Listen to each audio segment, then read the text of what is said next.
Viral কেল্লা শুনে মনে হয় সব জায়গাতেই ভাইরাল হয়, কিন্তু ভেবে দেখেছো এই কেল্লার পিছনের ইতিহাসটা কেমন?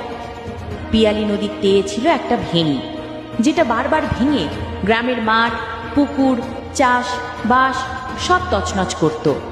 জল ঢুকত ঘরে, বাজার ভেসে যেত, মানুষ হারাতো নিজের ঠিকানা।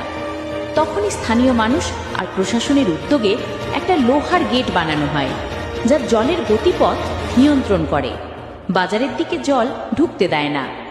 এই গেট শুধু লোহা নয়, এটা গ্রামের বাঁচার প্রতীক।